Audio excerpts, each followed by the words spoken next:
Muy bien. Saludos y muchas bendiciones.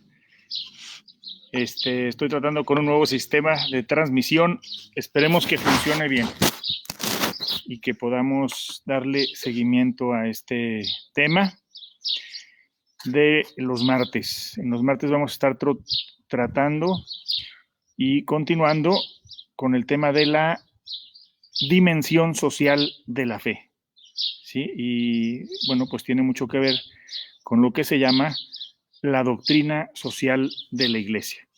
Voy a hacer un pequeño curso en partes sobre la doctrina social de la Iglesia. Entonces esperamos para ver si se conectan algunas. Vamos a ver, esperemos que esté funcionando. Pues parece que sí. Esperemos un poquito.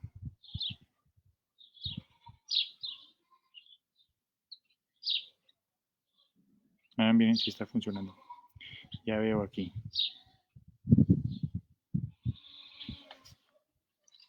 Bien.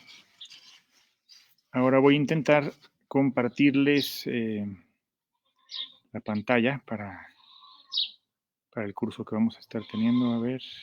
Uy, no me aparece.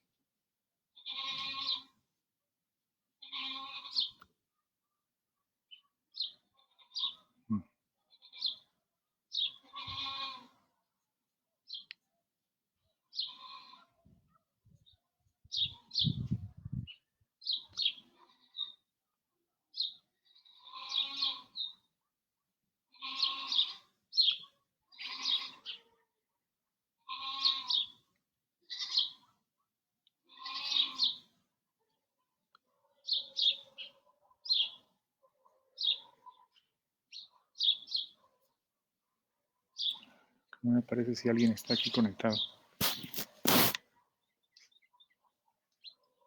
Y está aquí, a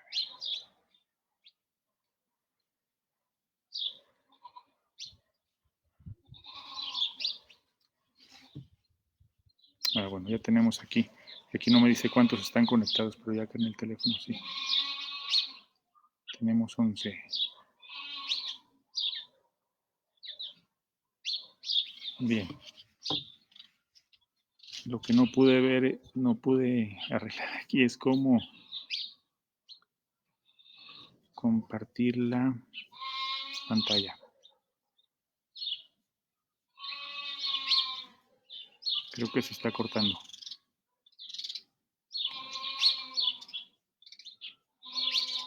A ver, ¿me confirman si sí lo están pudiendo ver?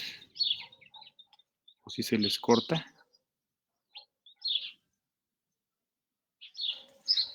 Acá. Ok, bueno, bienvenidos. Vamos a tener un pequeño tema sobre la dimensión social de la fe, la doctrina social de la Iglesia. Nada más, si me dicen si sí escuchan o si se corta. Que si se corta, pues mejor lo subo aparte y ya pues, se los dejo todo completo. Sí, andaban las borregas y los pájaros, cierto. ¿Verdad? Saludos, Manuel. Bien. Lo único que malo de esto, que había una opción para que ustedes vieran unos apuntes y pues no encuentro aquí cómo hacerle, pero bueno, lo vamos platicando de cualquier manera. Bien. A ver. Entonces, a ver cómo nos va. Vamos a ver. Ok. Bien, ya hace 8 días veíamos cómo la fe se tiene que expresar en lo social. No puede haber una fe auténtica si no tiene una dimensión, una parte social, que tiene que ver con el actuar en el mundo, en la sociedad, con el buscar condiciones más dignas y humanas para todos. Miren, ya estoy descubriendo esto cómo funciona. Y por eso, dentro de la enseñanza de la fe de la Iglesia, hay una parte que se llama la doctrina social, es decir, una reflexión que ha tenido lugar primero en la práctica con los santos que han dado su vida por la justicia, por la defensa del débil, el que no tiene voz, y primero con esa práctica de vida y después pues una reflexión para ver, bueno, cómo vamos a vivir nuestra fe cristiana, con qué principios, con qué dirección en el aspecto social, ¿sí? Entonces, por ahí viene el nacimiento de la doctrina social. Digamos así como un pequeño, ¿cómo se dice? Definición, ¿no? Pues nos pudiera ayudar. Es a raíz de una reflexión sobre las complejas realidades de la vida del ser humano, todo lo que tiene que ver con la vida del ser humano, se contrasta eso con la luz de la fe y de la vida de la iglesia, o sea, de las personas de fe a lo largo de la historia. Sería también, eso es lo que se llama la tradición, no confundirlo con tradiciones concretas, sino es la tradición amplia, la historia de las personas de fe. Su objetivo principal es interpretar esas realidades y en su conformidad con el Evangelio. Entonces, en el fondo es ver lo que está pasando en el mundo, en la realidad muy concreta de nuestro mundo, de nuestra sociedad, aquello que tiene que ver con la vida del ser humano, y contrastarlo con el Evangelio. ¿Qué nos puede y cómo nos puede iluminar el Evangelio sobre esas realidades? Ahí sería la base, el corazón de la doctrina social, y después de eso es para iluminar también nuestra actuación. Tiene que ver con darle dirección a nuestro obrar. No es una reflexión de teoría, que se quede en la cabeza nada más. Esa reflexión de la doctrina social es para aplicarlo, cómo vivir nosotros como cristianos en esas realidades humanas. Bueno, esto lo estoy tomando en parte, esta primera definición a más, de un libro que se llama El Compendio de la Doctrina Social de la Iglesia. Alguien que le interese, pues es un libro así con un resumen de esa doctrina social. Pero hay uno más pequeño que se llama el DOCAT. Es parte también de ese documento, pero un poquito más pequeño, con una síntesis de todo lo que implica esto que estamos platicando, ¿verdad? Entonces, esa doctrina social se basa en que la evangelización tiene que ver con la humanización, ¿verdad? Con condiciones más humanas, la promoción humana integral. Promoción humana es promover el ser humano, ser personas. Ser personas implica pues muchas dimensiones, ¿verdad? Y eso tiene que ser de manera integral. Por ejemplo, si alguien dijera, no, pues el ser una mejor persona es nada más lo material, pues estaría descuidando muchísimas dimensiones, inmediatamente lo percibimos, ¿no? La promoción humana no es repartir dinero, por ejemplo, ¿verdad? Tiene que ver con nuestras relaciones humanas, tiene que ver con tener las condiciones también materiales para vivir, tiene que ver con la salud, tiene que ver con nuestras emociones, tiene que ver con nuestra capacidad de desarrollar nuestros talentos, ¿sí?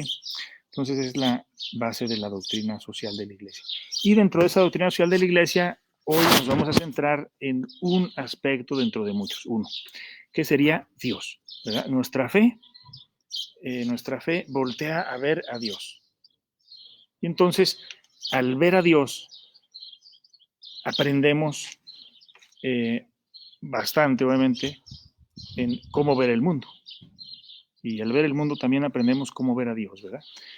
¿Qué podemos ver en Dios que nos haga, que nos toque el corazón y nos abra los ojos a esa manera de mirar del Evangelio? Entonces, una primera reflexión sobre este aspecto de Dios y el tema social. A ver, les hago estas preguntas, ¿no? Ya no sé ni de dónde las tomé, pero tratan de ir como al fondo del asunto, tratan de tocar, de poner el dedo en la llaga, ¿verdad? Entonces, a ver, en mi fe en Dios, ¿por qué los seres humanos no somos capaces de construir la historia más que a base del sufrimiento de multitud de otros seres humanos? Ustedes pregunten a sus niños, los que anden estudiando historia, ahora que tienen sus tareas en casa, y revisen el libro de historia, pues está plagado de guerras, de traiciones, de sufrimientos, de injusticias, de opresiones. La colonización, ¿verdad? Diferentes tipos de guerras entre hermanos, las guerras civiles, las guerras mundiales, el uso de armamento, la carrera armamentística, etcétera, ¿no? Entonces, ¿cómo es que nosotros hemos hecho esa historia tan llena de sufrimiento? Pues lo hemos hecho nosotros, los seres humanos, a través de la historia. Porque eso ha seguido pasando siempre, no es un puntito ahí en la historia, es como una constante de sufrimiento y de injusticia. ¿Por qué las crueldades y atrocidades cometidas por los seres humanos han producido tanto sufrimiento? Y si nos fijamos en el pasado más reciente, el siglo XX, siglo pasado, que está muy próximo aún, pues parece que fuera más, ¿no? Las guerras mundiales, la bomba atómica, los campos de concentración. En un mundo en el que hay más posibilidades de atenuar el dolor, ¿sí? Hay medicinas para que no nos duelan las cosas, ¿no? Ahí está, no sé, las aspirinas, el paracetamol, los analgésicos. Sin embargo, es una historia tan llena de sufrimiento. Vivimos en un mundo hoy lleno de sufrimiento. El sufrimiento entonces nos pone ante el problema del mal. El sufrimiento no es simplemente dolor. Ay, me duele porque me pegué en el dedo, ¿verdad? Me tropecé. El sufrimiento tiene que ver con la experiencia humana de ese dolor. Y ese dolor que está infligido por el mal, por la injusticia, ¿no? Es decir, por el pecado, ¿sí? Que hiere el mundo y llena también de heridas a las personas. Entonces, ese es el problema del mal, ¿no? O sea, se toca, ¿verdad? Ese problema del sufrimiento provocado por el ser humano, pues es realmente el problema del mal. Y ese problema del mal, con tantas víctimas tiradas, por decir así, en la orilla de este camino de la historia,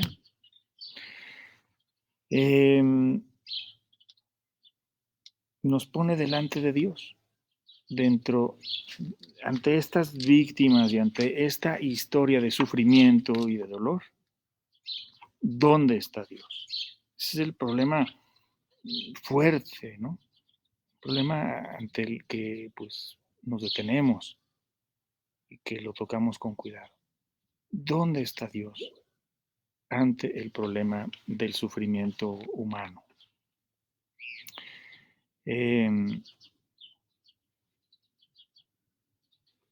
Las víctimas de la injusticia, las diferentes injusticias, pongamos en México la cantidad de desaparecidos que hay, ¿no? Los víctimas de la violencia, de secuestro, de tortura, las condiciones estructurales de injusticia como pudiera ser la corrupción que pone sus tentáculos por todas partes, ¿no? En lo más arriba y en lo más abajo está esa corrupción. Y entonces eso va generando víctimas, gente que es como aplastada por esas situaciones. Entonces, esas víctimas de la injusticia, les digo, ustedes abran los ojos y identifiquen ahora, ¿no? Es un ejercicio que les dejo, o me dejo también a mí. Identifica algunas víctimas de injusticia hoy, ¿no? Los que no tienen acceso a una ley justa, a una defensa, en la cuestión de salud. Los que están fuera de un sistema de salud porque no tienen dinero para pagarlo, ¿no? Los que sufren condiciones de enfermedad provocados, por ejemplo, por la devastación de la tierra y que ellos están pagando el plato roto. Entonces, muchos temas de víctimas de la injusticia. Ahora, ahí, esas víctimas de la injusticia es precisamente el lado opuesto al reino de Dios. Lo que Jesús predicó fue el reino de Dios, ¿sí? Ese mundo que Dios sueña, que Dios quiere. Pero vemos un mundo que se contrapone. Eso no es lo que Dios quiere, lo que Dios sueña, lo que Jesús eh, fue avanzando hacia eso. Pues no es esto que estamos ahora reflexionando, ¿verdad? No puede pensarse en el anuncio sincero del reino de Dios dando la espalda a esa realidad o echando sobre ella un manto de vergüenza. Si no podemos tapar o echar bajo el tapete a todas esas víctimas, a todas esas condiciones de sufrimiento. La cuestión sobre Dios, ¿quién es Dios? ¿Dónde está Dios? Pues hoy eh, tiene que ver con eso. Ante esta situación, ante esta realidad, ¿dónde está Dios? No podemos decir, ay, es que Dios está pues allá en el cielo, lejos. Nosotros nos hiere lo que le pasa al ser humano. Y entonces tenemos que profundizar en el espíritu y en la fe para darnos una respuesta existencial, personal, ¿verdad? No es que yo les dé la respuesta, es uno tiene que descubrirla. ¿Dónde está Dios ante esta situación injusta o de dolor? Eh, Después de la Segunda Guerra Mundial, donde hubo esos campos de exterminio tan atroces, tan inhumanos, esa es la pregunta que se hacían. ¿Dónde está Dios después de Auschwitz, que era uno de estos campos, ¿no?, de concentración, el más emblemático, el más grande? ¿Dónde está Dios después de Auschwitz? ¿O está Dios o no estará?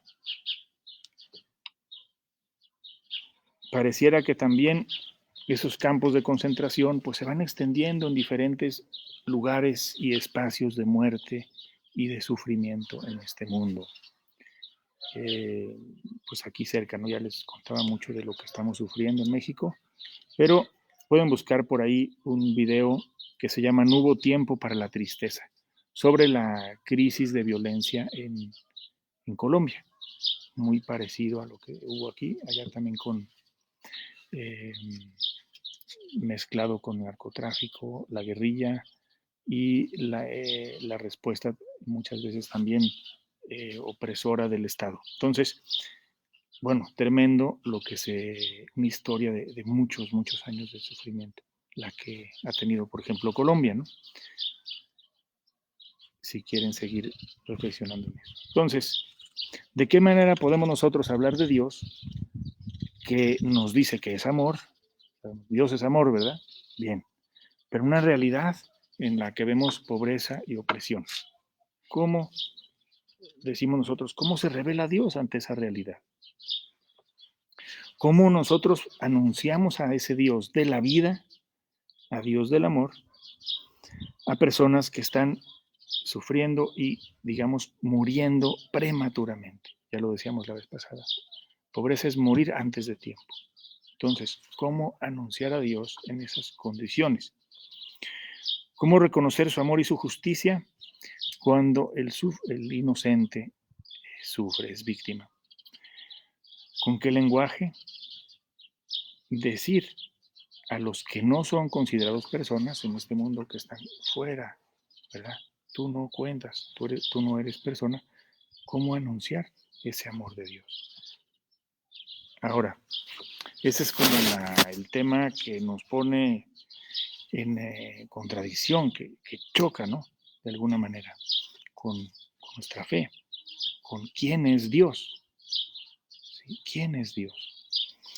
Sin embargo, también Dios ya nos va invitando, dentro de toda esta visión que vamos teniendo de la realidad, dentro de esta mirada a ese panorama de dolor, de sufrimiento e injusticia, ¿dónde está Dios?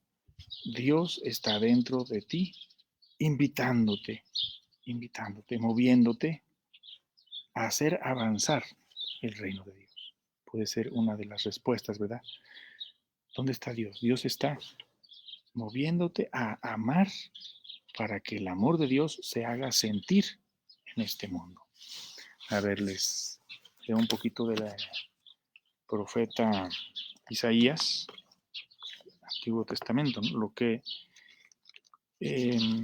esa esperanza en un Dios que venga a ser un bálsamo en este mundo, ¿verdad? Dice aquí Isaías 44. Ahora escucha, Jacob, siervo mío.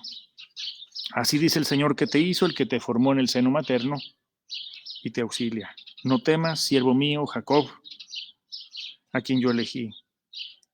Y este es como el anhelo, la ilusión, la esperanza, ¿no? Dice, yo derramaré agua sobre el suelo sediento, torrentes sobre la tierra seca. Derramaré mi espíritu sobre tu descendencia, mi bendición sobre tu linaje. Y brotarán como hierba junto al agua, como sauces a la orilla de los ríos. Uno dirá, soy del Señor. Bien. Brotarán como hierba junto al agua.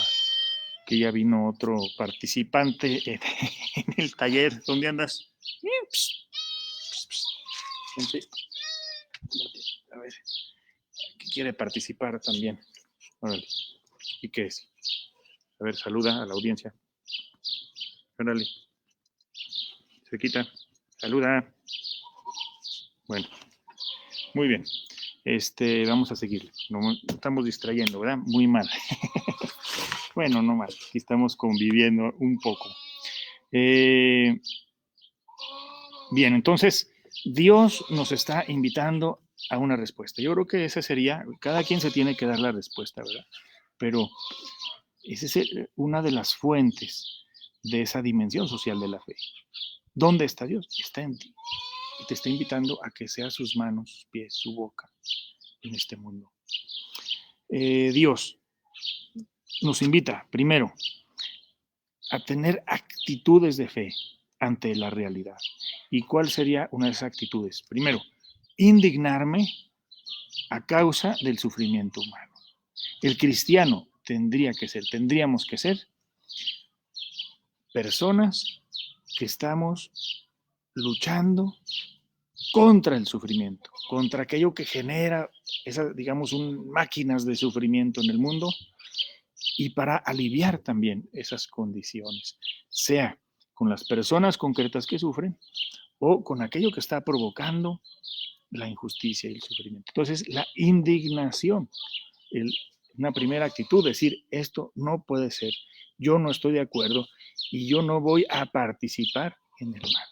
Yo no voy a ser el que le agarro la pata a la vaca, ¿verdad? Ya ven que tanto el que mata la vaca como el que le agarra la pata, muchas veces uno no mata a la vaca, pero ahí está, le agarra la pata. Estamos participando en esas condiciones injustas. Entonces, la actitud cristiana es indignarnos ante la injusticia y ante el sufrimiento. Es decir, yo en mi vida la voy a poner para que haya menos sufrimiento, para que haya más amor, más fraternidad, más solidaridad. Otra actitud a la que nos puede invitar Dios es la esperanza contra toda desesperanza para revertir la historia del sufrimiento.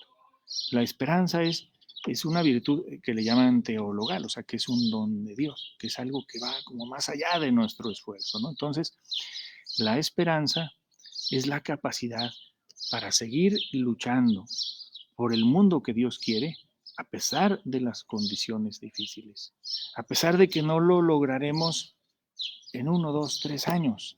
Es una tarea de toda la historia y que la estamos haciendo en comunión, tanto con los que vinieron antes que nosotros como con los que vienen después. Es la historia de sembrar amor. Entonces ahí es donde entra la esperanza, la esperanza.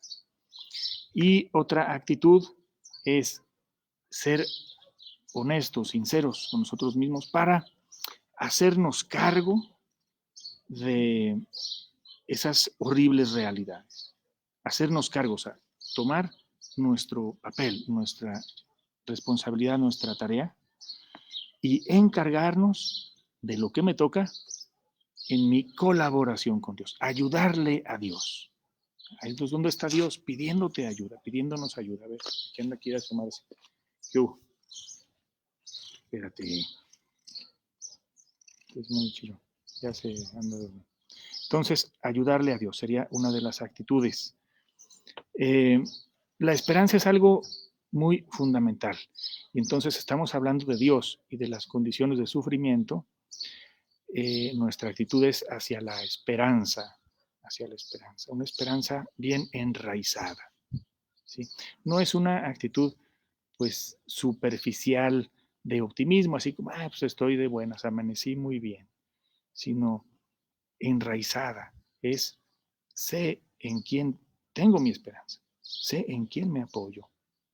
Una esperanza también de ojos abiertos, no es la esperanza de huir, de aislarme, de encerrarme, sino de ojos abiertos, aunque estemos ahora en la casa, pero abrir los ojos a la realidad de mis hermanos. Y en esa realidad, abriendo los ojos, es donde voy a encontrar, voy a darle cauce a mi esperanza. Entonces, una esperanza de ojos abiertos es también una espiritualidad, ¿verdad? Para nuestra oración. Nuestra oración tiene que abrirse a toda la realidad, a lo que está pasando en el mundo. ¿Qué traes? Ay, caray, quieto. Una esperanza que mueva y empuje. No es una esperanza, digamos, pasiva, comodona, ¿verdad? De sillón. Es una esperanza que me levanta, que me lleva a poner mis talentos para trabajar. Entonces, es una fuerza, digamos así, ¿no? La esperanza que es una fuerza que me mueve. Ahí hay otra actitud, digamos, ante esa fe en Dios en situaciones de dolor, ¿sí? Y una esperanza, algo muy bonito también, compartida. Es decir, no estamos solos en este mundo, ni en esta lucha, ni en este esfuerzo, ni en nuestras ilusiones. Es una esperanza compartida que vamos buscando, que vamos luchando en comunión, en comunidad. Eh, Tanto en la comunidad, que sería la iglesia, nuestra iglesia, pero también en lo social, con todas aquellas personas de buena voluntad, que puede ser incluso que no compartan nuestra fe o gente que no es creyente, pero que comparte los deseos por un mundo justo y fraterno. Y uniendo sus esfuerzos también sentimos la comunión y sentimos la fuerza de Dios que va actuando en sus hijos. Eh, Aquí una frasecita de Václav Havel que dice, la esperanza no es la convicción de que algo va a salir bien, sino la seguridad de que algo tiene sentido sin importar su desenlace. O sea, yo lo hago porque vale la pena. Ahí está la esperanza. Aunque luego de repente no me salió al 100 como yo quería o no salió bien. Pero yo sé que valió la pena sembrar amor y esperanza en ese momento. ¿Sí? Bien. Y pues solamente agrego esto, que me parece también muy importante al reflexionar en la dimensión social de nuestra fe. Y es el tema de la encarnación, ¿verdad? Cómo al pensar que Dios se hace hombre en Jesús, nos está mostrando que Dios se hace vulnerable. Vulnerable es decir, débil. Eso lo vamos a ver también después ya en el siguiente tema, que vamos a dar continuidad a esto, pero pensando ya en Jesucristo. Pero pensar cómo Dios nos invita a cambiar esquemas para no pensar solamente en un Dios omnipotente, poderoso, que tiene todos los hilos de la historia y de las personas en su mano, sino un Dios vulnerable, un Dios que se ata de manos ante nuestra libertad. ¿Sí? Un Dios que en realidad no puede ir más allá, porque sería pedir que fuera en contra de la misma realidad, crea. La realidad sea limitada, todos somos limitados. Y tenemos también al menos parte de libertad, ¿verdad? Entonces dejaríamos de ser nosotros mismos y la realidad no sería esta realidad. Si Dios moviera todo a su antojo y por encima de nosotros, ¿no?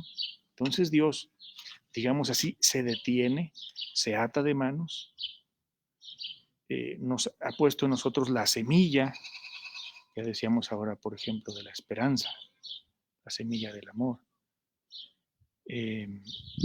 para poner en marcha ese reino de Dios.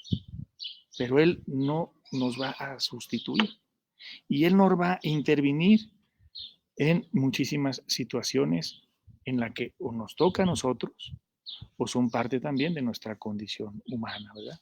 Entonces también hay que partir de aceptar a ese Dios vulnerable y sin poder en muchas situaciones.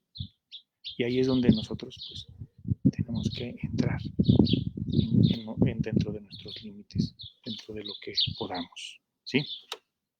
Bien, pues los dejo con un pequeño testimonio, todo esto que les estoy diciendo. Les digo que estamos caminando en un camino que han ido recorriendo también testigos a lo largo de la historia, que han creído y que han mantenido la esperanza en el mensaje de Jesús, en el reino de Dios, en la fraternidad y la solidaridad, la justicia, en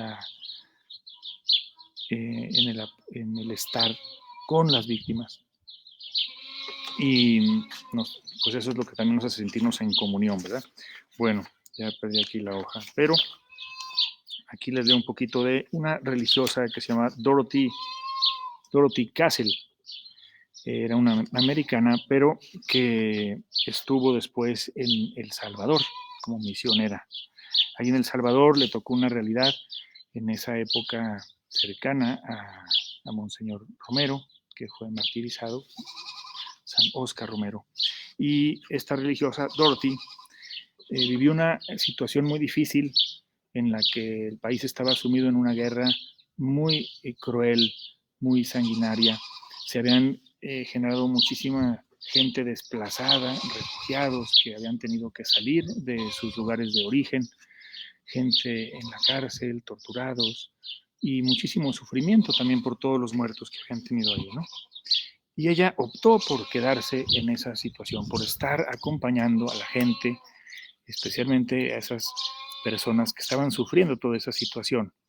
Por estar acompañando a esta gente, también la empezaron a acechar, a vigilar los militares, porque pues la veían sospechosa, ¿no? Esta misionera que está con las víctimas de estas injusticias y todo, pues estaban detrás de ella.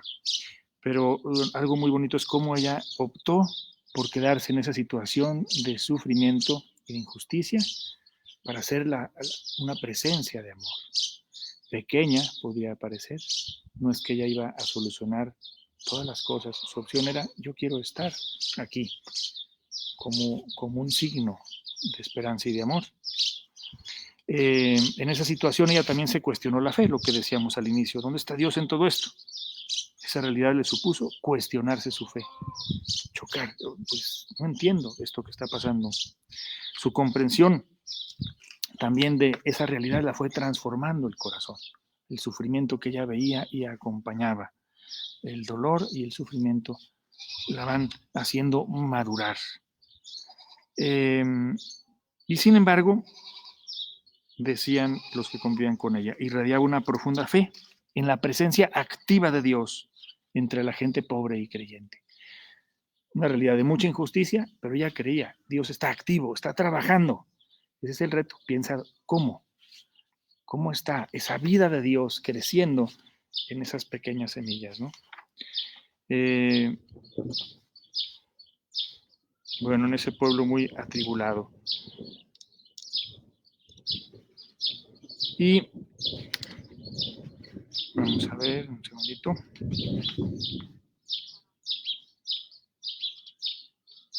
Bueno, ya después ella dio su vida junto con 3 compañeras más, 4, que las apresaron, las torturaron de una manera realmente terrible, pues que ni les menciono para no causarles ese choque de imágenes, ¿no? Y las asesinaron a esas 4 compañeras. pero al menos, digan, es decir, hay una historia de mártires, de testigos que han optado por ser presencia de Dios en situaciones de sufrimiento, y esa presencia, aunque sea pequeña y humilde, han dicho, vale la pena, vale la pena, vale la pena dar mi vida a esto, incluso aunque me quiten, aunque me lleguen a quitar la vida, ¿sí? Y fíjense nada más algo que ya mencionaba, decía, Dios está presente en su ausencia aparente. Qué bonito y qué profundo llegarlo a ver, ¿no? Ahí están los truenos. Dios, podría ser algo para reflexionar en esta semana. Dios está presente en su ausencia aparente. Bueno, pues ojalá que les haya gustado. La verdad, no veo aquí bien cómo está la movida con estas grabaciones, pero les mando muchos saludos. Y si tienen alguna observación, queja, no sé,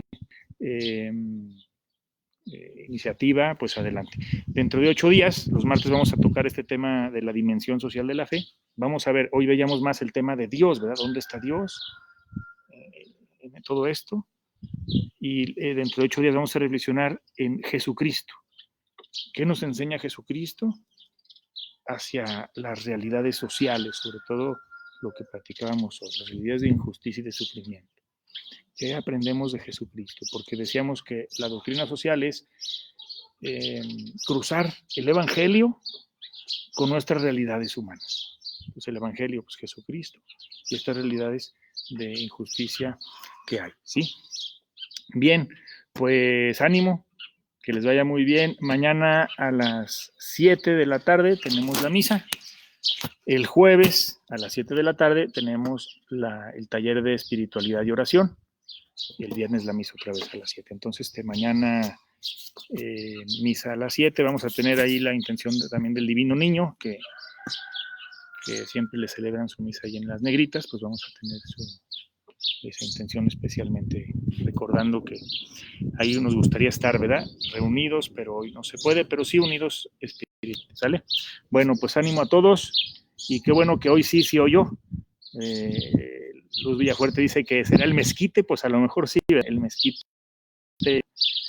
nos ha jalado bien, a lo mejor es una buena antena o es una señal. Más adelante vamos a hablar sobre aplicaciones de doctrina social, y vamos a empezar a tocar ya más adelante lo que es todo el tema de la tierra, del ambiente, de la ecología, y que tiene que ver eso también con la fe, para que se vayan previniendo. Los martes, nuestro tema social. A ver, vamos a hablarle a Capuchino también para que se despida. Vente, Capuchino. Ven. Vente. Vente, despídete. Diles adiós. Adiós. Órale. Bueno. Que los bendiga. Ay. Órale. ¿Dónde se le pica ahora? Aquí. Bueno, suerte. Estos luego los voy a dejar grabados para más adelante, pues, profundizar en los diferentes pastorales, ¿sale? Que Dios les bendiga mucho. Tilín.